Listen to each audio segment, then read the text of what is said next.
peut même dire, ah oui, ce frère-là, cette sœur-là a le Christ. Mais celui qui le détermine, c'est le Saint-Esprit. Parce que avant que Ananias et Saphira ne comparaissent devant Pierre, vous n'avez pas de semblable, hein? Un frère, un couple, vraiment en Christ, hein? Hein? Voilà. Et donc, étendez ça jusqu'à aujourd'hui. C'est pour cela que nous, tous les efforts que nous faisons, c'est de donner la parole de Dieu et de laisser l'Esprit de Dieu faire son travail. Et c'est pourquoi je vous enseigne pour dire, non, ne portez pas le jugement sur celui qui tremble, celui qui ne tremble pas. Non. Moi, quand moi je vous dis, vous les frères, vous êtes incrédules, vous aussi n'allez pas répéter, vous les frères, vous êtes incrédules parce que vous n'êtes pas moi.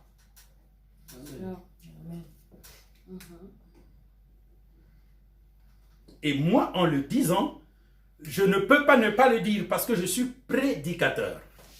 Si je veux que les frères soient sauvés, eh bien les frères doivent savoir que le Saint-Esprit n'appartient pas aux femmes. Parce que partout, dans toutes les églises, c'est comme si le Saint-Esprit n'appartenait qu'aux femmes. Et je dois blâmer parce que finalement, les gens pensent que le Saint-Esprit est émotionnel. Le Saint-Esprit est tout. Il faut qu'il y ait aussi de l'émotion. L'émotion n'est pas mauvaise. Tout. Le Saint-Esprit doit le faire. Conséquemment, hommes et femmes, je veux que vous sachiez que le Saint-Esprit, s'il va te faire tomber, tu tombes. Si tu résistes, c'est que tu es rebelle quelque part. Il y a encore de l'orgueil en toi. Et l'orgueil est dans la conscience. Voilà. Alors, qu'est-ce qu'est spirituellement le temple de Jérusalem ou le tabernacle? Eh bien,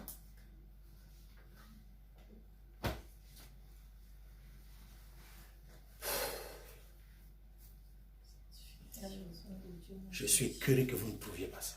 La sanctification. Comment tu... C'est le corps du croyant. Parce que... Non, ce n'est pas le corps du croyant. Non, ce n'est pas l'être On n'a pas humain. fait tout le monde là encore. Non, ce n'est pas l'adorateur. C'est le sang. J'ai pas donné ma réponse. Non, tu n'as pas donné... c'est vrai que tu n'as pas donné ta réponse. Ouais, toutes les deux, pas Je donné. préfère ceux qui ont eu faux que toi qui n'as pas donné. Parce qu'on dirait que, on dirait que vous ne comprenez pas. Que ton oui soit, Oui. que ton non soit, Non. le reste vient du diable. Toi, tu n'as pas pu donner. Et c'est ça qui est mauvais. Je préfère que quelqu'un ait tout vrai, tout faux. Mais au milieu, ça ne tient pas. Tu sais pourquoi? Parce que tu es ni chaud, ni froid, je te vomirai de ma bouche. Le jour où tu te trouveras devant Dieu, tu lui répondras tel quel. Il n'écoute pas. Il te rejette. Est-ce que je me fais comprendre? Oui. Voilà. C'est pourquoi dans vos prières, vous ne recevez pas. Parce qu'une prière interrogative n'aura pas de réponse. Si tu ne sais pas ce que tu demandes, il n'y aura pas de réponse. Oui, Seigneur, je voudrais que tu me guérisses, mais bon, écoute, tu le fais en ton temps. Tu n'auras pas de réponse. Tu dois dire, je veux que tu me guérisses.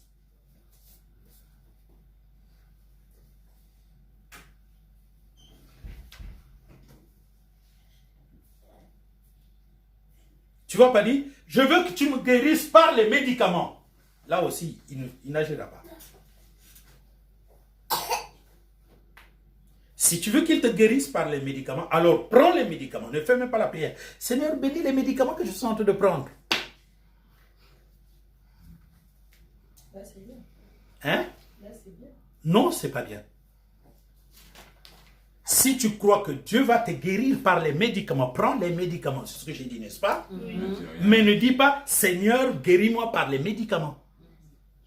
Non, bénis les médicaments que je suis en train de prendre. C'est faux. Parce qu'il ne va pas le faire. Dieu guéris-moi. Non, c'est faux. Je dis ceci. Si tu veux être guéri par les médicaments, alors prends les médicaments. C'est-à-dire, mets-toi sous le médecin que tu as vu qui t'a donné les médicaments. Il t'a dit que tu iras prier pour les médicaments. Non. Hein? Ce médecin-là est sûr qu'ils vont te guérir. Parce que c'est lui, il est le prolongement du pharmacien, n'est-ce pas? Oui. Le pharmacien a fait son travail que Dieu lui a donné. Donc, un bon pharmacien, c'est Dieu qui lui a donné la sagesse et l'intelligence. Donc, l'homme que Dieu a béni, c'est le pharmacien. Il a fait des recherches, tout ça, c'est par l'Esprit de Dieu qu'il a fait les recherches. Il a trouvé le produit pharmaceutique. Et il vous met cela à la disposition. Si tu veux le prendre et que tu voudrais que Dieu te guérisse par ça, tu n'as pas besoin de faire une prière. Si tu fais une prière, tu mets en doute le médicament. Mais oui, ça arrive que tu prends le médicament et que tu ne guéris pas aussi.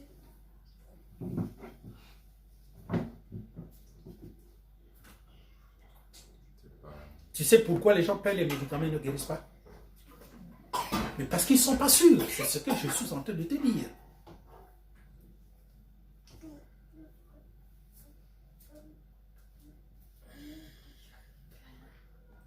Effectivement, c'est ce que vous faites.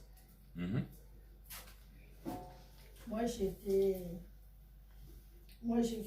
un malaise à mon travail. On a appelé les pompiers. Les pompiers m'ont amené à l'hôpital. Ils m'ont examiné. Ma tension était élevée. Alors, le médecin, il dit, vu ce que je vois là, il faudrait que je te mette sous traitement parce que ta tension est haute. Alors, le médecin m'a prescrit des médicaments. J'ai acheté et j'ai commencé à les prendre. Mais quelque chose me disait, est-ce que vraiment j'ai la tension? Donc, je suis allée voir mon médecin traitant. J'ai dit, ben, moi j'ai la tension et tout ça. Il dit, continue ce traitement.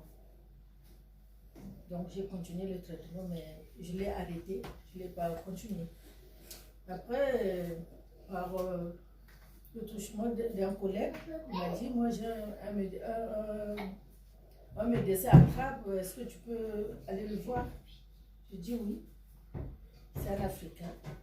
J'ai pris rendez-vous et il prenait pour le nouveau patient. Donc moi j'ai appelé, j'ai trompé en fait.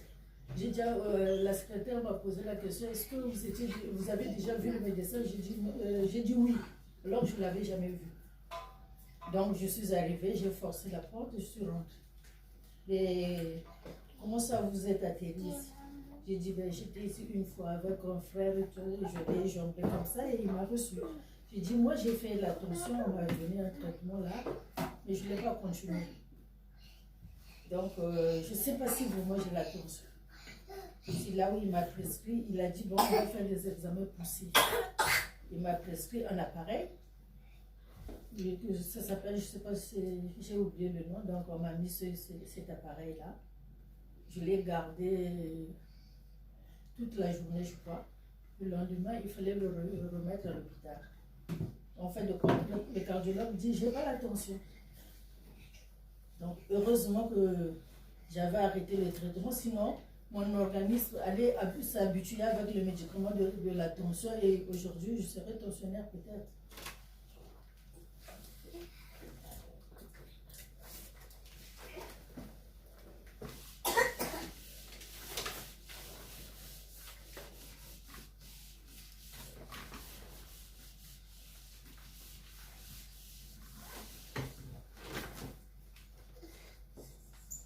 Aujourd'hui,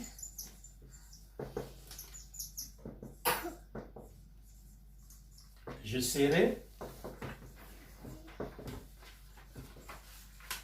tensionnaire, peut-être.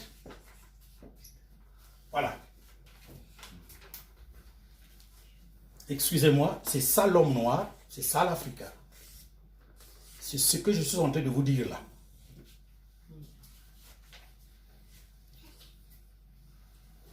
Ce que tu as fait, c'est tout à fait le contraire de celui qui marche avec la foi.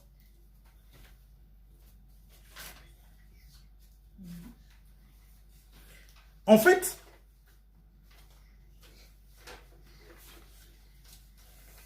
l'intervention de Dieu, vous ne la recevez pas parce que vous n'êtes pas affirmatif. Le parcours tel que tu viens de le décrire, tu sais que je suis un prédicateur scientifique. Moi, je peux te démontrer que le dernier truc que tu as fait est faux et que le premier est vrai. Je peux aussi te le démontrer. Est-ce que je me fais comprendre? Si je suis un médecin, je peux aussi te démontrer que le dernier examen que tu as fait est faux et que le premier est vrai.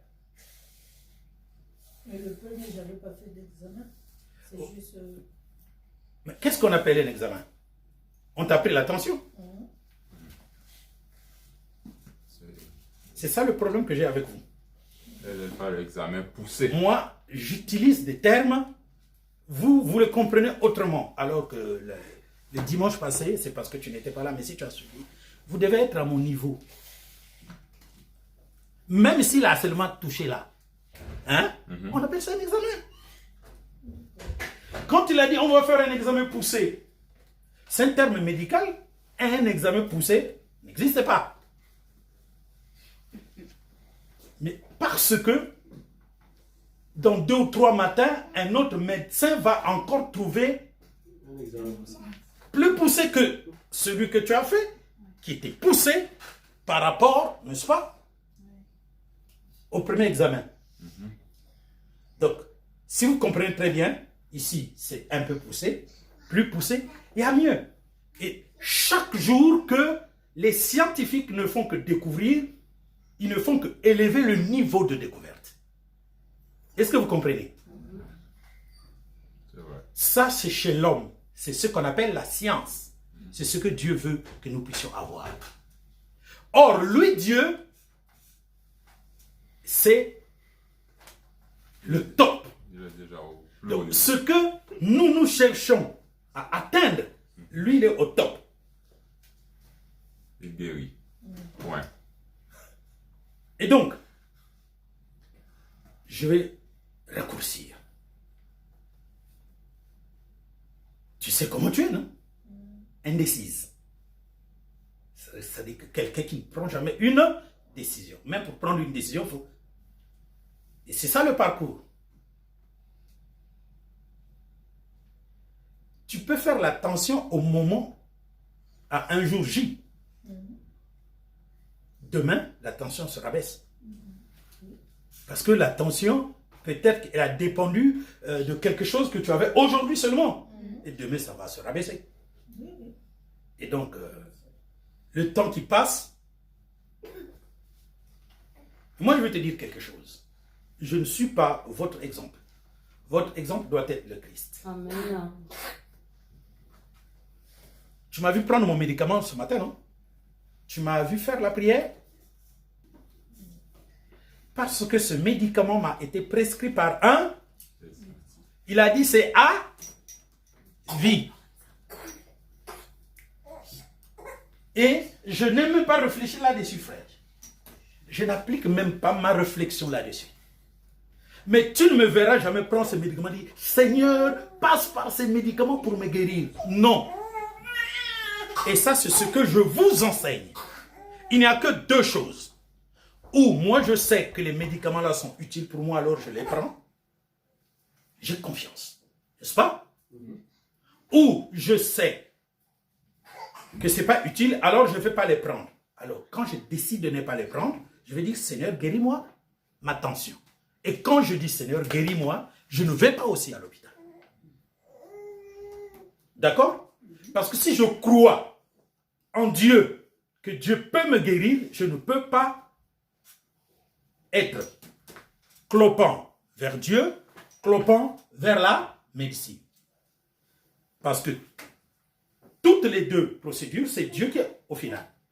Je vous ai déjà montré le texte de la parole de Dieu qui dit que c'est Dieu qui a donné l'intelligence aux pharmaciens pour faire les produits, n'est-ce pas? Oui. Toi, tu l'avais même relevé. Tu peux me le donner? Non, tu as oublié. Bon, enfin, c'est pas de ta faute parce que tu as laissé ça dans un carnet quelque part là. Ou bien il faut que tu fouilles. Mais si c'est moi, je garde ça dans ma tête une fois pour toutes. Parce que ça a résolu un gros de mes problèmes que je ne connaissais pas. Vous comprenez? Donc, on veut vous amener à ça. Et avant que nous continuions et que nous revenons sur ce que nous sommes en train de faire, je vais vous le montrer. Et nous allons nous tous prendre Marc chapitre 9. Et je vais vous poser la question pour savoir où est le problème. Marc chapitre 9, versets 14 à 29. Lorsqu'ils furent arrivés près des disciples, ils virent autour d'eux une grande foule et des disciples qui discutaient avec eux. Dès que la foule vit Jésus, elle fut surprise et accourut pour le saluer. Il leur demanda, « De quoi discutez-vous avec eux ?» Et un homme de la foule lui répondit, « Maître, j'ai amené auprès de toi mon fils qui est possédé d'un esprit muet. » Maître, j'ai amené auprès de toi, Jésus, mon fils qui est possédé d'un esprit muet. Continuons. En quelque lieu qu'il le saisisse, il le jette par terre, l'enfant écume, grince des dents et devient tout raide. J'ai prié tes disciples de chasser l'esprit, et ils n'ont pas pu. Race incrédule, leur dit Jésus. Jusqu'à quand serai-je avec vous? Jusqu'à quand vous supporterai-je? Amenez-le-moi. On le lui amena. Et aussitôt que l'enfant vit Jésus, l'esprit l'agita avec violence. Il tomba et se roulait par terre en écumant. Jésus demanda au Père, « Combien y a-t-il de temps que cela lui arrive ?» « Depuis son enfance, répondit-il. Et souvent l'esprit l'a jeté dans le feu et dans l'eau pour le faire périr. Mais si tu peux quelque chose, viens au secours, aie compassion de nous. » Allons-y. Mais, Si tu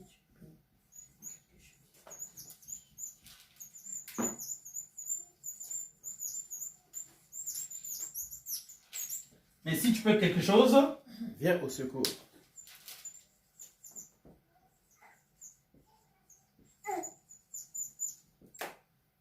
aie Compassion de nous.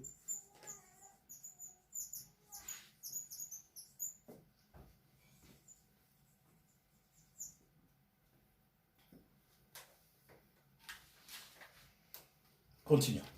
Jésus lui dit, « Si tu peux, tout est possible à celui qui croit. » Jésus lui dit, Tu peux.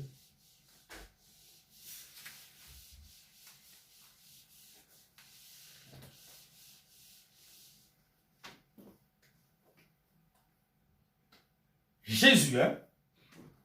Hein? Oui, oui, Jésus.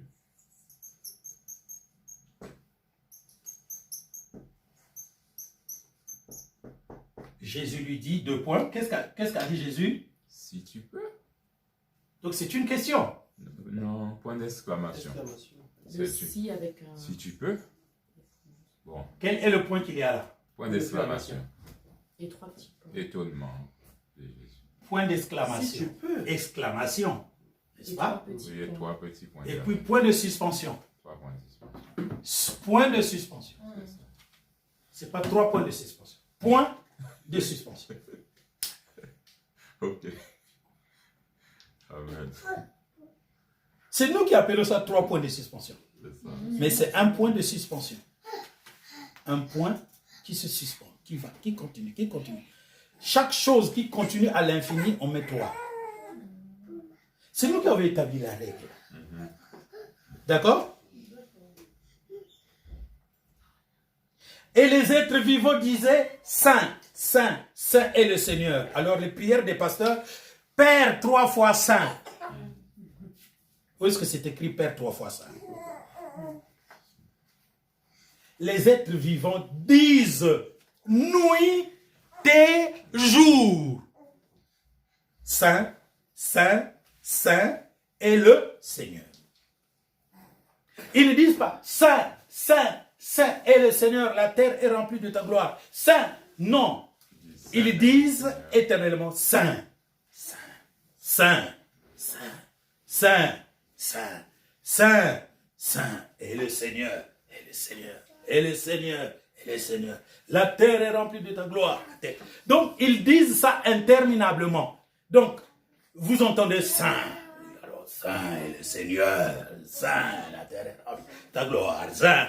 Ils disent ça éternellement, perpétuellement. Donc, ce n'est pas une phrase qu'ils prononcent. Mais comment on va vous le rendre? Eh bien, c'est la manière dont ils ont mis là. Ils ont écrit, oui. Pour nous faire comprendre. Parce que ça, on ne peut pas le faire comprendre. Et c'est écrit comme ça pour que vous vous représentiez. Représentez-vous des milliards d'êtres vivants. Ça, ça, ça, ça, ça. Et le Seigneur, la terre est remplie de sa gloire. Ça, et le Seigneur, la terre est remplie de sa gloire. Donc, les autres disent Saint, les autres disent et le Seigneur, les autres disent la terre est remplie de sa gloire. On vous l'a montré tout simplement pour que vous sachiez, vous, êtres humains, que Dieu est là avec vous. Que l'Esprit du Seigneur remplit tout l'univers. Mais l'homme ici ne le sait pas et c'est pour ça que vous doutez. Vous voyez, peuple de Dieu? Vous voyez l'incrédulité? Donc, des chérubins, ces chérubins-là, ils ont 2 ailes pour couvrir leur nudité, 2 ailes pour voler et 2 ailes pour cacher leur face. Seulement, leurs ailes et leur corps est rempli d'œil. D'accord? D'accord? Ça veut dire qu'ils voient tout. Déjà, un voit tout. Un chérubin voit tout. Ils sont des milliards. Donc, combien de fois Dieu voit tout? Parce que ce qu'ils voient, eux, Dieu le voit.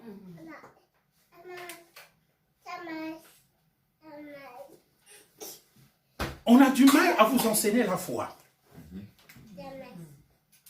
Frères, ne soyez jamais absents. On ne devait pas vous forcer à venir écouter.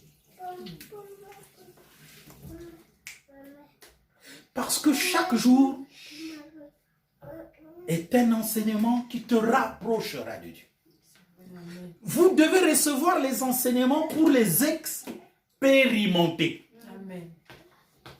C'est-à-dire que pour que ça soit la base sur laquelle vous allez décider de vous reposer quotidiennement dans ce qu'il se passe. Chaque chose que vous enseigne devrait vous faire comprendre. En principe, Dieu a voulu qu'on continue de vous prêcher. Je veux vous le dire. C'est pour qu'il agisse en votre faveur.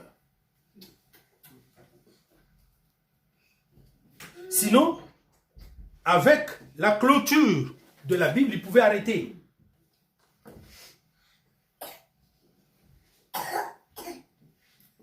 Mais Dieu veut continuer de vous enseigner d'une manière permanente. C'est pour ça qu'il a créé la vocation ministérielle, des gens qui travaillent pour vous édifier, jusqu'à ce que nous parvenons tous à l'image de Christ. Dieu veut faire de nous des Christ. Mais le peuple de Dieu, au lieu de chercher cette ressemblance-là, il est absent. Il est toujours là, encore englué dans la recherche des solutions terrestres. Au lieu que vous commenciez à produire des solutions, vous êtes encore là, Il y en a qui sont encore en train d'attendre. Mais quand est-ce que Dieu tu vas faire quelque chose pour moi? Vous êtes encore là. Vous qui avez écouté tant de prédications. Vous n'avez même pas compris que Dieu veut arriver au point où vous n'avez plus besoin de lui. Mais que vous commencez à faire comme lui. Amen. Ah, Seigneur. C'est pas possible. Comme vous dites, venez écouter. Il y a même des gens qui disent, oui, j'ai toujours écouté. Il y a longtemps que j'ai écouté. C'est vrai, il y a longtemps que tu as écouté. Mais tu es encore comme tu es là. Je pense que tu devais te poser la question. Parce que tu n'as jamais compris quelque chose. C'est ce que moi je ne cesse de vous dire. S'il y a de la monotonie ailleurs, mais il ne peut pas y avoir de la monotonie ici, où même ce que j'ai dit hier est complété aujourd'hui.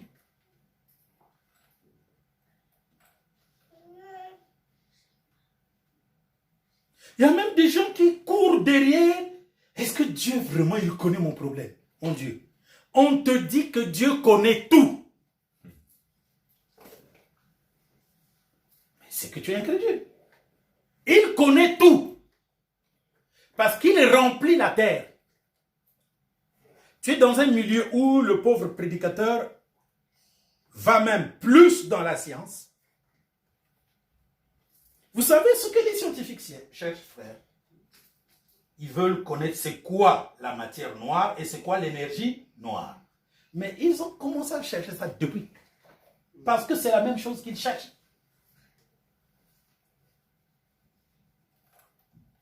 Ils ont cherché à diviser l'atome de l'hydrogène. Ils ont récolté une bombe atomique. Ils continuent de chercher.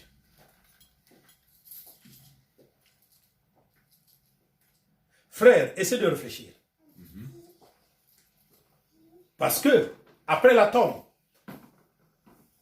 ils ont découvert qu'il y a des protons. Et ils ont continué toujours de découvrir. Hein?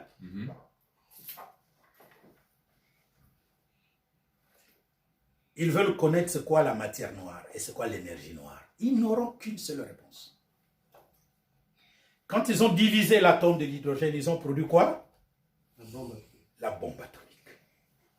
Ils veulent diviser un atome. Je ne sais même pas comment on va appeler. Autant. Même pas. C'est encore plus petit. Parce qu'ils cherchent quoi? L'atome de bosone. L'atome de bosone, ça dit que ce qui était au commencement. Eh bien, ils vont le trouver, je le sais. Seulement, ils doivent attendre encore. Qu'ils continuent leur recherche, peut-être dans 47 ans. Parce que le jour où ils le trouveront, C'est le tremblement de terre. et ils le diviseront, ça va produire le souffle du Tout-Puissant qui va balayer toute la terre. Ça ne sera pas Hiroshima et Nagasaki, ça sera toute œuvre de la main de l'homme sur la surface de toute la terre va exploser. Et après, la terre ressemblera à un champ labouré par un puissant tracteur. Mon Dieu. Est-ce que je suis en train de me faire comprendre? Très bien, C'est frère. ça qu'ils cherchent. Et dans la Bible, on voit, je vais vous fouiller ça dans Sagesse, Ouais. chapitre 5. Il n'y a pas moyen de les arrêter. Vous allez les arrêter comment alors que c'est le plan? Mais frère, vous ne parvenez pas à comprendre.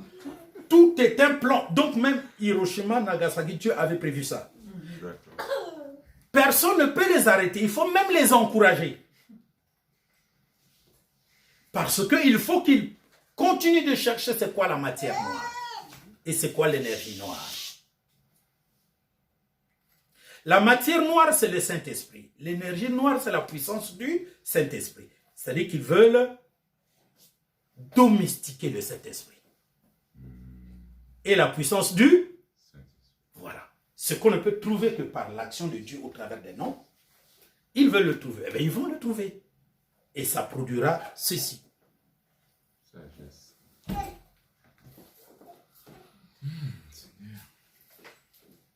Sagesse 5, verset 23. Lecture. Un souffle de puissance se lèvera contre eux, et comme un ouragan les dispersera. L'iniquité aura fait de la terre entière un désert. La malfaisance aura renversé le trône des puissants. Amen. Amen.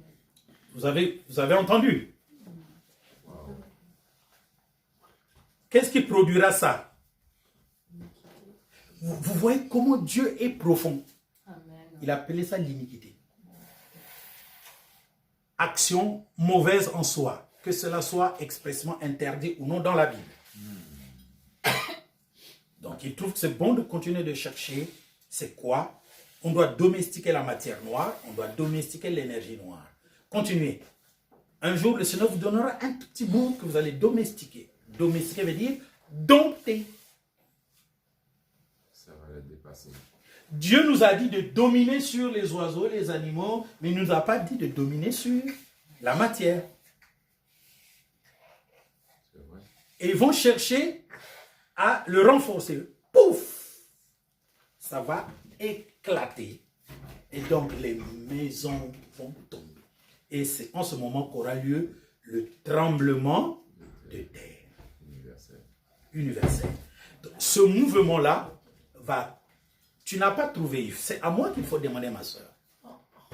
Désolé. Voilà. Tu n'as pas trouvé parce que tu n'as pas la bonne Bible. La sagesse, tu peux le télécharger. Version catholique. Non, frère, il faut lui dire d'acheter une tobe. C'est pas bon ta pratique là.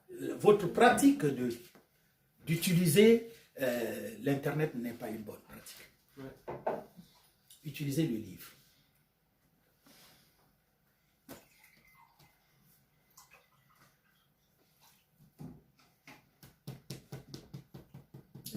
Vous savez comment on appelle ça? Non. Ce verset 23 là.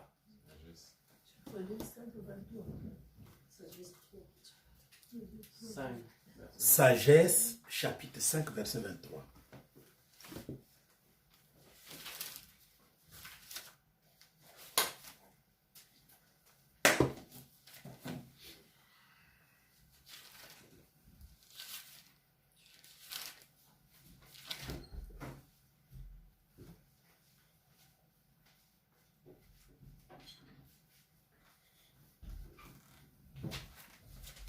Bon, on va le prendre dans 2 Thessaloniciens, chapitre 2, verset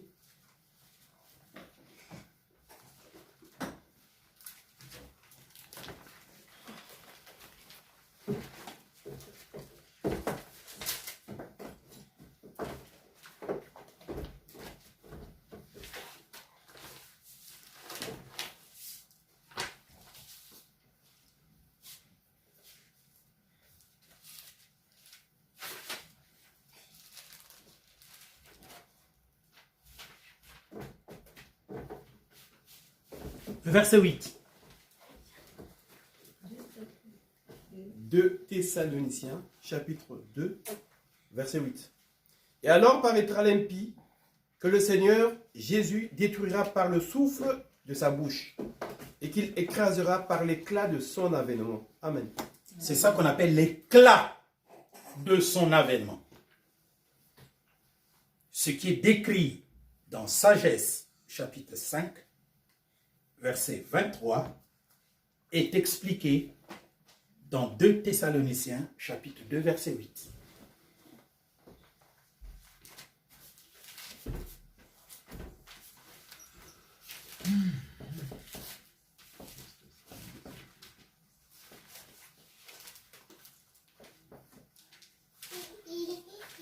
C'est comme ça dans la Bible.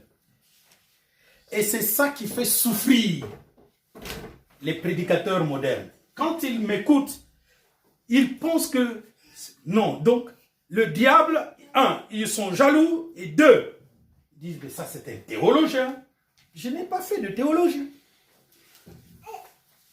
C'est eux Les théologiens, parce qu'ils étaient à l'école de Ouchma, à l'école... Pourtant, c'est eux les théologiens. Amen.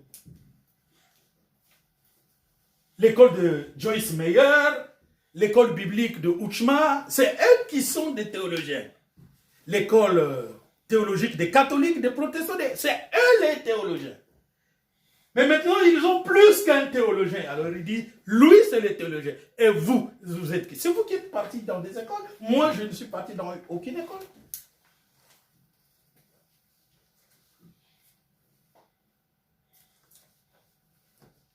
Mais je suis dans la grande école du Saint-Esprit, où je découvre ces choses. Parce que eux, ils n'ont pas le temps de lire leur Bible. Ils lisent leur Bible d'après les livres de leurs maîtres, ceux qui ont fondé leur religion. Est-ce que je me fais comprendre? Très bien. Eux, c'est là. Moi, c'est ici. Maintenant, je prends ici, je prêche à tout le monde.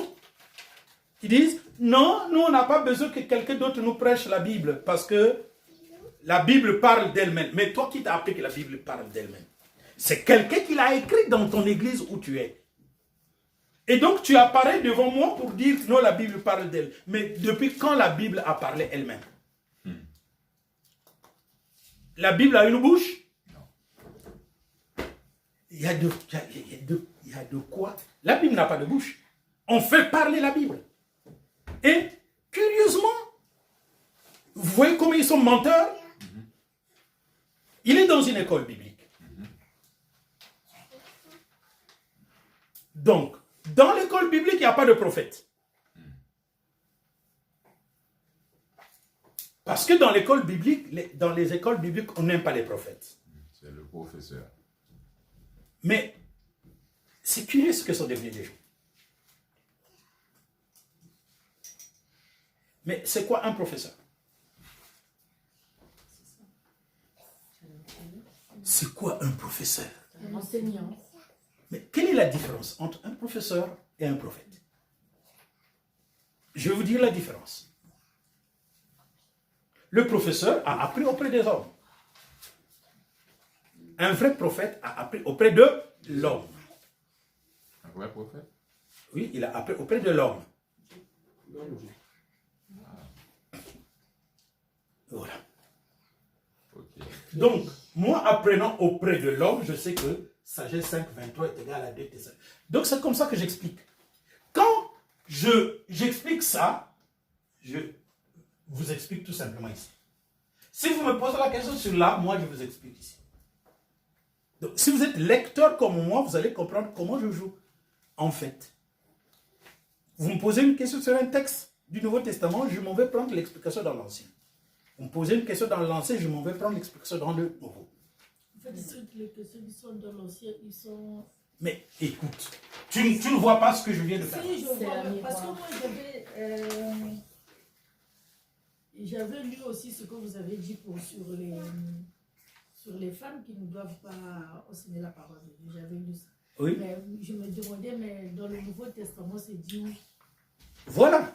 Tu vois, c'est ça le problème que vous avez. Et c'est une bonne question que tu poses. Très bonne question. Maintenant, là où tu m'as lu, je parie à 1 milliard% que j'ai mis le texte. Du Nouveau Testament.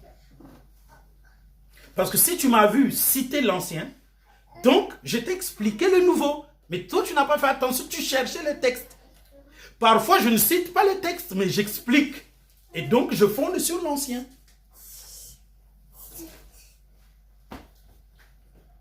Tu peux me citer le livre?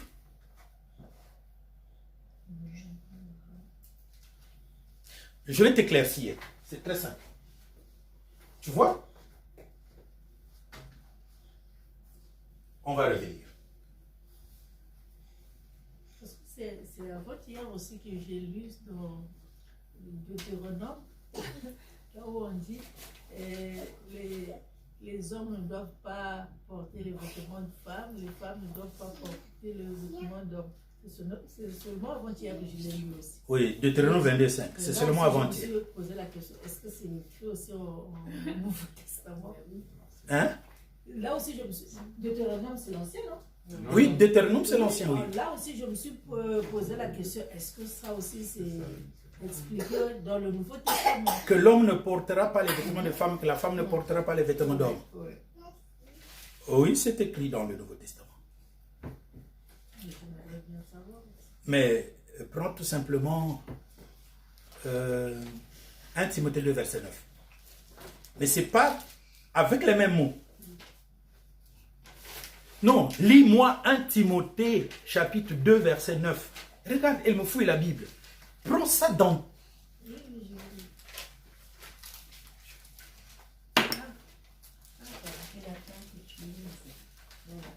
Donc, dans la Bible. Vous savez pourquoi je vous dis de lire dans la Bible? Parce que normalement, si tu es intelligent, tu vas mettre un signe. C'est bien simple. Il faut me poser la question. C'est dans le Nouveau Testament. Oui, mais après Romains... Après Colossiens.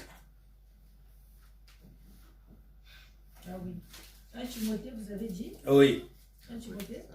Oui, c'est pas juste après Colossiens, c'est Non, après j'ai 2 trouvé- Thessaloniciens. Non, j'ai trouvé 1 Timothée, verset... 2, verset 9.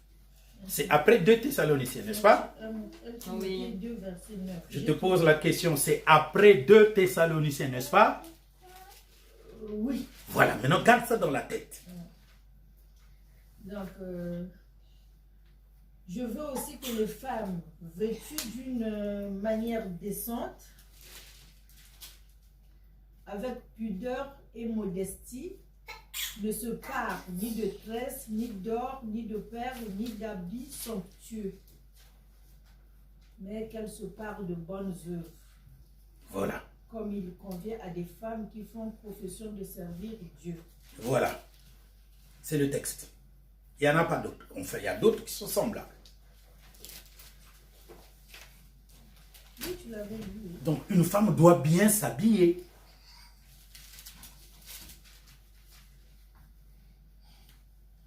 Maintenant, écoute-moi. Seulement, quand tu regardes sur les réseaux sociaux, tous les pasteurs qui ont 10 millions de followers, 100 millions de followers, regardent leur chorale. Regarde les femmes de leur chorale. Elles sont en jupe, elles sont en pantalon. Elles sont en jupe, elles sont en pantalon. Donc, tu ne trouveras pas ce pasteur dire la même chose que moi. Tu sais pourquoi? Et parce que ces femmes-là sont dans sa chorale. S'il dit la vérité, ces femmes vont quitter cette chorale pour aller dans une autre chorale. Sans compter, Hein? sans compter que ces femmes-là ont des fan clubs qu'ils emmènent à l'église, Oui, tout ça, c'est un business qui payent la dîme. qui paye la dîme. Donc c'est un business. Donc le pasteur ne peut pas leur dire la vérité. Et vous savez pourquoi? Ils vont toujours trouver des parades. Non, ce n'est pas ça qui compte, c'est le cœur qui compte. N'est-ce pas? Oui, on a déjà entendu ça. On a déjà entendu ça. Je me pose la question. Dans leurs églises, les hommes et les femmes qui sont dans leurs églises ont encore un cœur.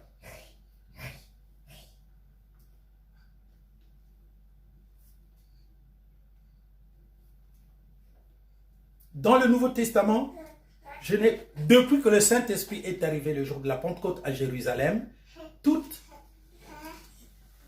y a des gens qui ont dit, notre cœur était vivement touché. Parce qu'ils n'avaient pas encore reçu le Saint-Esprit. Tout à fait. Mais dès qu'ils ont reçu le Saint-Esprit, on ne va plus dire qu'ils ont un cœur.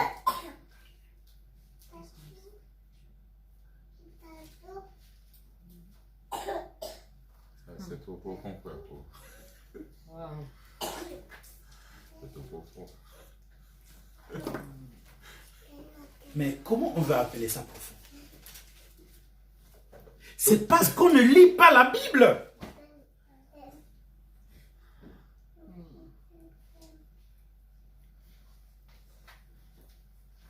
C'est pour ça que ça coûte 15 €. J'ai encore une question. Non, suis-moi. Oui, je te suis.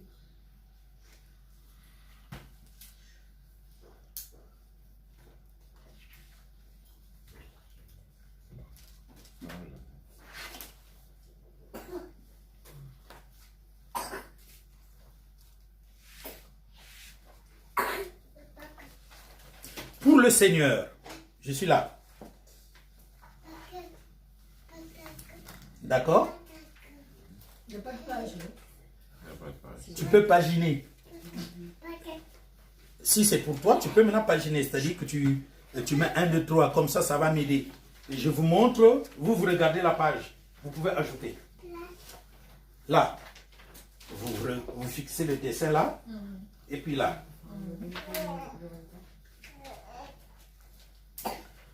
Pour le Seigneur Jésus-Christ, selon l'instruction qu'il exprime dans Marc 12, 28 à 32 en disant: un des scribes qui les avait entendus discuter, sachant que Jésus avait bien répondu aux Sadducéens, s'approcha et lui demanda: quel est le premier de tous les commandements? Jésus répondit: voici le premier. Écoute Israël, le Seigneur, notre Dieu, est l'unique Seigneur. Et tu aimeras le Seigneur, ton Dieu, de tout ton cœur. De toute ton âme, Continue. de toute ta pensée Continue. et de toute ta force. Continue. Voici le second.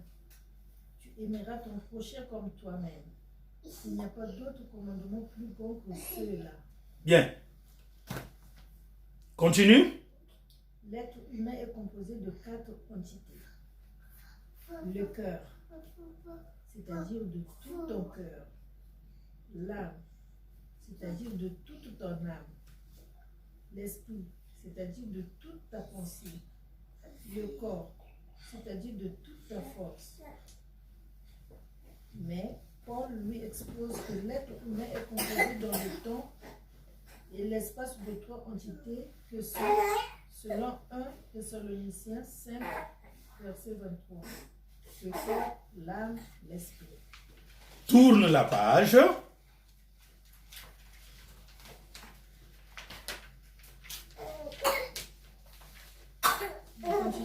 Oui, continue de lire. Lis un peu fort pour que nous entendions.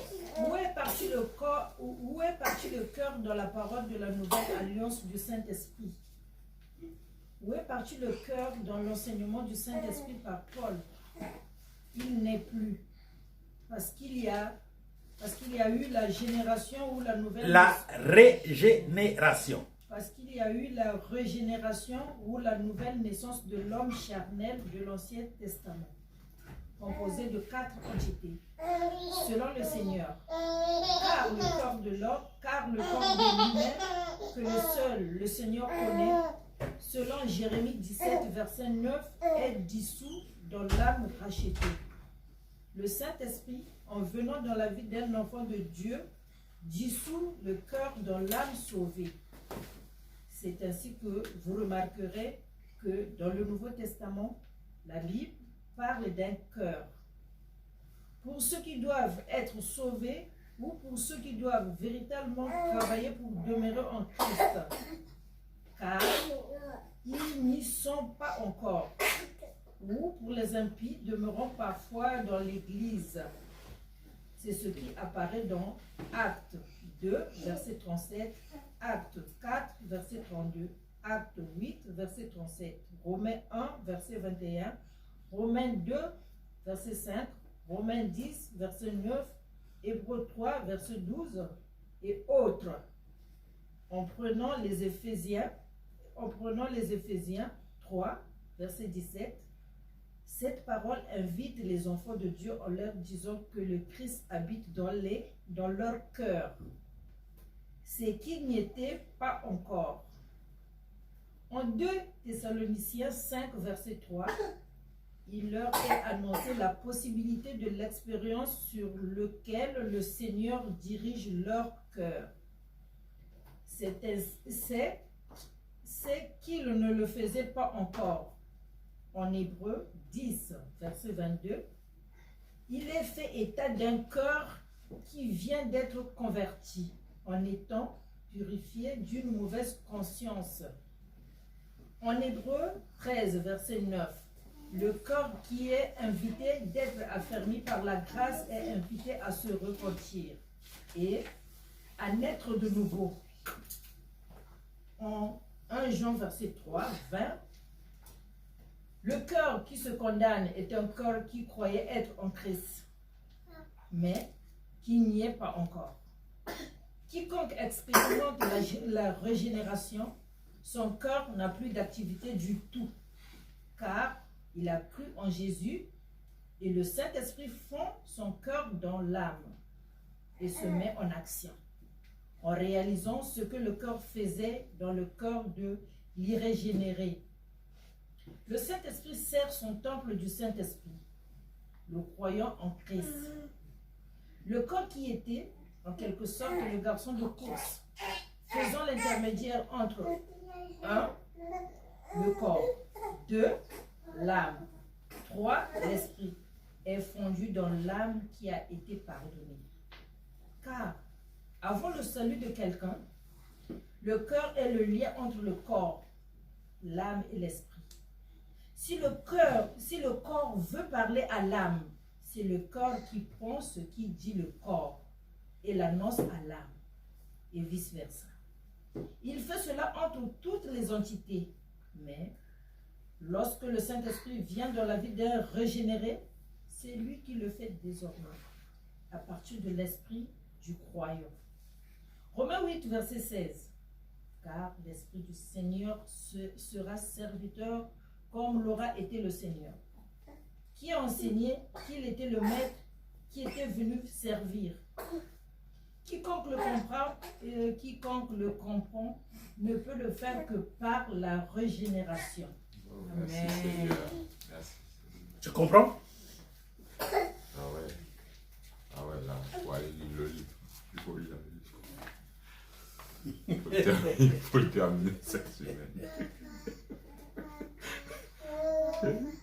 Regardez, Wow. si les gens sont sérieux, Wow. ils vont chercher les questions comme ça.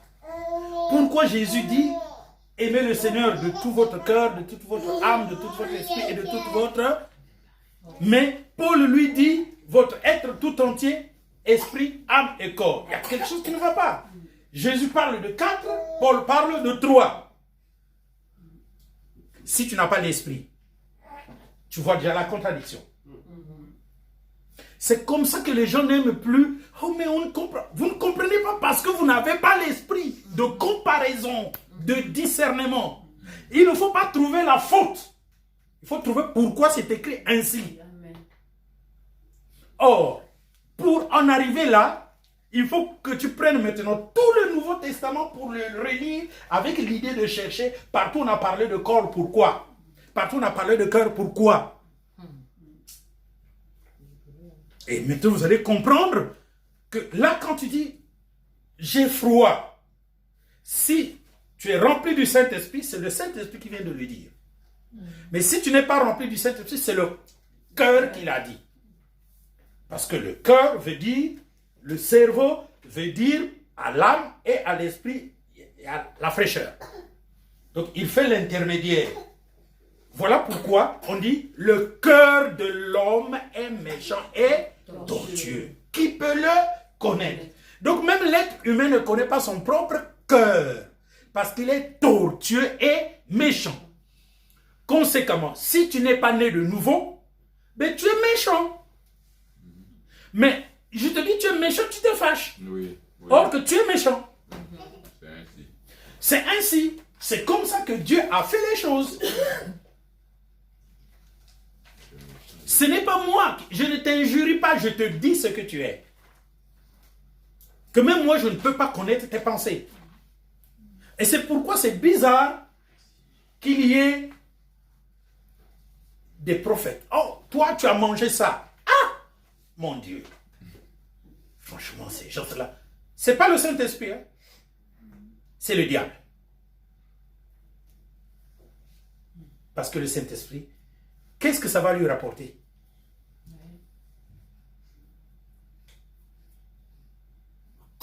Les gens, ils veulent aller vers ceux qui vont leur dire leur avenir. C'est différent du Saint-Esprit. Le Saint-Esprit a dit, à chaque jour suffit sa peine. Mais pourtant, il y a des gens qui disent l'avenir des gens. Ne vous en faites pas. Il te dit très bien l'avenir.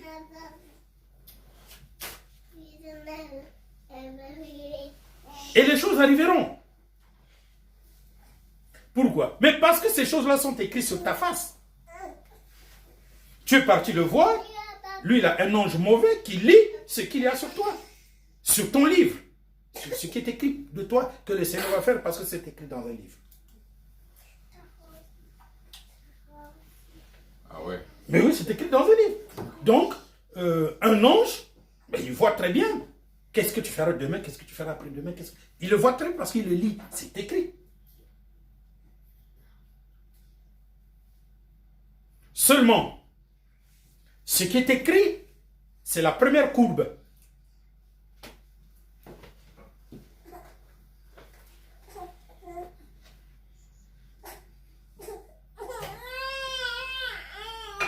Ça, c'est ce qui est écrit. Ça, c'est ce que Dieu veut par rapport à ça. Et donc, ce que Dieu veut par rapport à ça doit entrer en conflit. Il faut trouver un point de raccordement. Et le point de raccordement fait ça. On appelle ça la tangente. C'est mathématique. C'est là où ils ont compris la tangente. C'est quoi la tangente? Wow. Ça, c'est ce que Dieu a écrit pour toi. Donc, le diable peut le lire. Mais ce que Dieu a écrit pour toi, comme c'est lui qui va le faire, ça, il n'y a que Dieu qui le connaît, le diable ne le connaît pas. Et maintenant, il faut chercher où est-ce que ça va se rencontrer. Le diable ne sait pas où est-ce que ça va se rencontrer parce que cela dépend de ton obéissance à toi par rapport à ce qui est écrit pour toi que le diable connaît et ce que veut de toi Dieu pour ce que le diable connaît. Il faut qu'il y ait une tangente. Et donc, si je suis en 2019, ça monte comme ça monte là. Et ça se décale. Ça peut faire ça, mais ça arrivera toujours au point. Si tu es sauvé, tu seras toujours sauvé. Si tu es perdu, tu seras toujours perdu. C'est une tangente.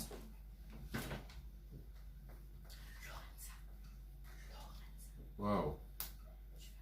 Maintenant, si le diable te dit ce qui va se passer demain, eh bien, tu verras qu'il y a une partie seulement qui s'accomplira, mais pas la totalité.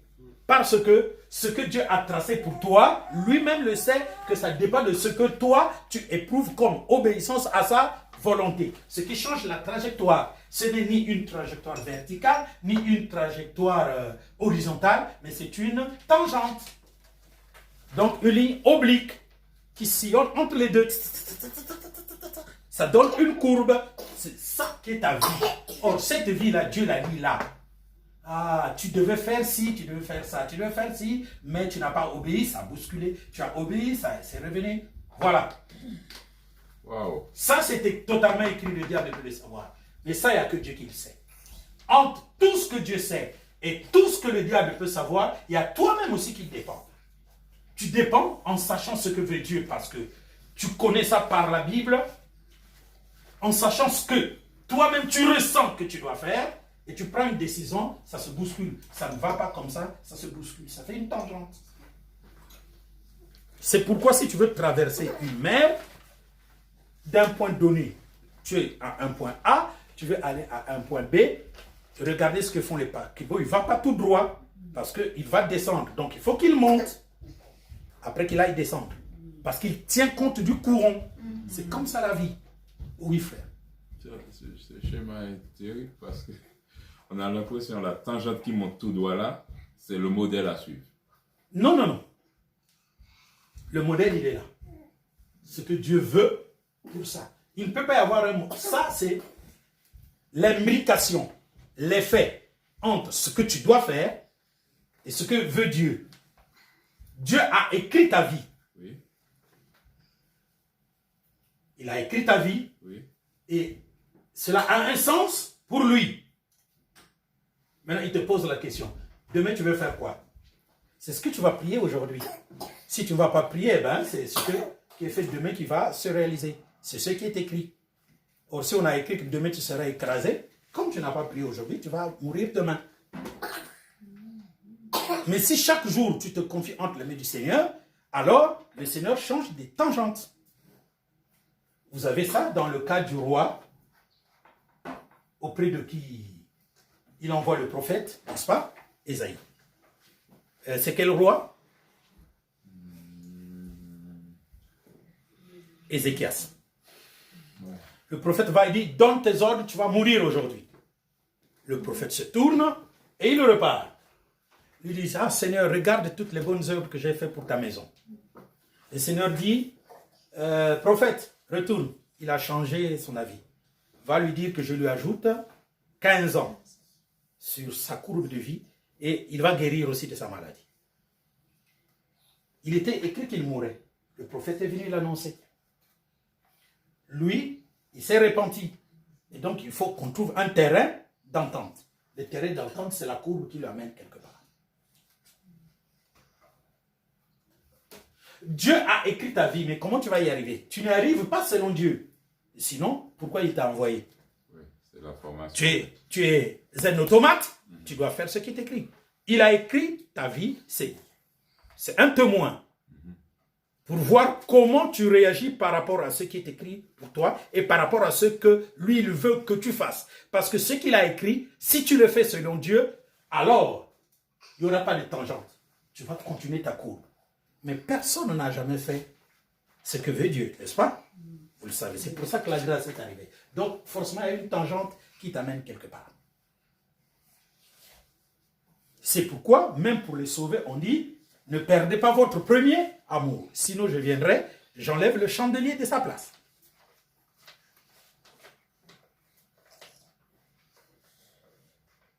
J'avais une question. Vous connaissez le chandelier? Vous connaissez le chandelier? Vous connaissez le chandelier? Oui, C'est quoi le chandelier? c'est défini dans l'Apocalypse. C'est quoi le chandelier? C'est l'église. La lumière, voilà. Les bougies. Il a dit c'est L'église de cette chandelier. C'est quoi le chandelier? Dans la Bible aussi, je sais pas qu'est-ce que ça veut dire le chandelier. C'est le support qui porte la lumière. Mais Le chandelier est une lampe.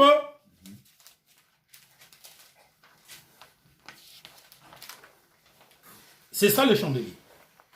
Ce qu'il y a au milieu là. L'avant-dernière page. C'est une lampe à plusieurs conduits. C'est ça que je vous ai posé comme question. C'est quoi le chandelier? Réponse, si tu as feuilleté même le livre, ne fût-ce que le feuilleter. Tu devais dire, ah oui, j'ai vu ça. Le chandelier, vous n'avez pas feuilleté votre propre livre.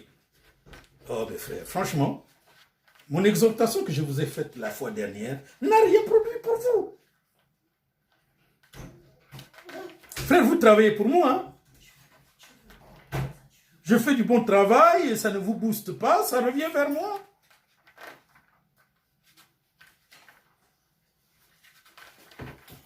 Qui a trouvé le chandelier?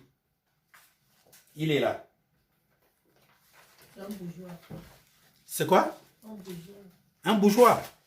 Ah, ok, moi je connais pas ça. Dans le sens propre. Non, c'est le chandelier. Le bougeoir, c'est le sens figuré. Parce qu'il est venu après ça.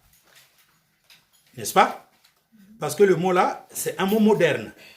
Donc c'est une conception moderne de ça. Mais comme ça a été avant, on appelle ça le chandelier. Une lampe à 7 conduits. Aujourd'hui, vous pouvez retrouver des lampes à 3 conduits, à 2 conduits, à 5 conduits, à 9 conduits. Mais au préalable, quand Dieu a confié qu'on le fasse, c'était ça. Voilà le chandelier. Il est là. D'accord? C'est ça le chandelier. Ici, il n'est pas allumé, hein? Ça se voit.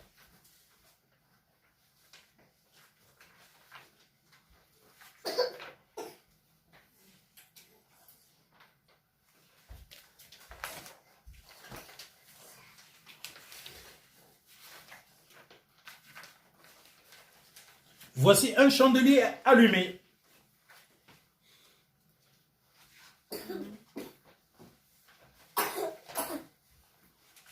Au milieu de 2 oliviers. Tu vois, frère, quand tu vas prendre le livre de ce monsieur-là, avec des choses compliquées qui n'ont pas de sens, avec un réservoir ailleurs. Le réservoir, c'est juste là. C'est comme ça dans Zacharie 4. Le problème, c'est que le gars ne comprend pas, mais c'est une représentation tout simplement. On ne t'a pas dit que c'est deux chandeliers. C'est une représentation. C'est une vision que le gars a vue. Donc le Seigneur dit, si tu perds ton premier amour, il vient, il enlève le chandelier de sa place.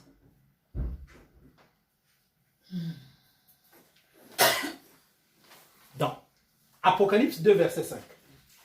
Ma fille, est-ce que tu peux arrêter de bousculer mon lecteur papa et d'aller bousculer ton papa? Apocalypse 2, verset 5. Souviens-toi donc d'où tu es tombé, réponds-toi et pratique tes premières œuvres. Sinon, je viendrai à toi et j'ôterai ton chandelier de sa place, à moins que tu ne te répandes. Voilà. Donc, dans ce chandelier-là,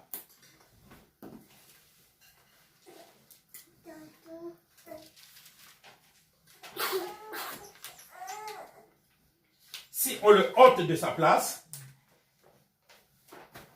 c'est quoi que on a réellement ôté? Non, le chandelier ne représente pas le Saint-Esprit. Parce que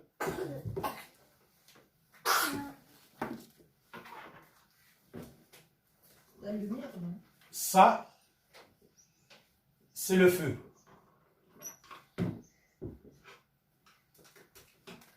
Ce qui est vert, ça représente, c'est ça le chandelier. Ça, c'est le feu allumé du chandelier. Donc, ça, c'est le corps. Ça, c'est le Saint-Esprit.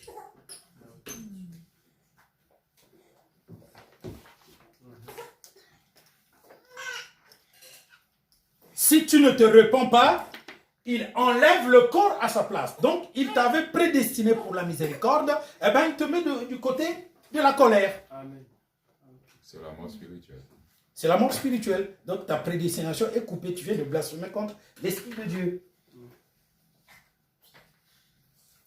Bien. Alors, moi, la chose la plus importante, c'est que ma soeur, vous savez, nous ne réussissons pas parce que nous n'avons pas la foi. La foi est une puissance. Alors, il y a un texte qu'on a lu, c'est le texte de Hébreux, chapitre 13-17. Mes frères, je ne vous enseigne pas en vain. Je vais rendre compte. N'est-ce pas? Oui. Et c'est pourquoi on dit qu'il faut nous faciliter la tâche. Mais facilitez-nous la tâche. Croyez en Dieu comme je vous le prêche. Amen. Croyez en Dieu, sinon, c'est à vous que ça ne sera pas d'utilité. Donc j'ai prêché pour rien. Mais moi, je vais tout simplement dire au Seigneur, mais c'est très clair, on regarde le film. Ça, je vous l'ai dit. Je suis déjà travaillé pour ça. Je vais dire, Seigneur, on regarde le film. On prend le 29. Tous devaient venir en ayant lu le proverbe 29, mais ils ne l'ont pas fait. On va regarder dans vos vies, vous n'avez pas lu le proverbe 29. Moi, j'ai lu. Ah, bon, donc il y aura une seule qui a lu. Tu vois, Dieu va voir. Or, je vous ai déjà conseillé de lire chaque jour un proverbe. Seigneur, c'est écrit même dans mes livres. On prend les livres, donc vous êtes censés les lire. Mais non, il y en avait trop. Ok, alors vous voulez qu'il y en ait combien? D'autres, pas vous, d'autres ont voulu que ces livres soient écrits. Qu'ils écrivent, comme ça on voit. Parce que s'il écrit, tout le monde peut lire. Donc les gens pensaient que ce que je leur disais, que c'était entre notre petit milieu. Non, c'est pour le monde entier. Amen. Maintenant c'est écrit et ils ne peuvent pas me suivre. Il y a trop de livres. Et c'est vous qui avez dit qu'il écrive. Maintenant qu'il y a trop de livres, il y a trop de livres. Le dernier, et vous ne l'avez pas lu. Ne vous en faites pas, il y a encore un autre qui se prépare. C'est comme ça. Et tout ce que vous faites, Dieu le sait, vous ne le savez pas. Or, Dieu le sait.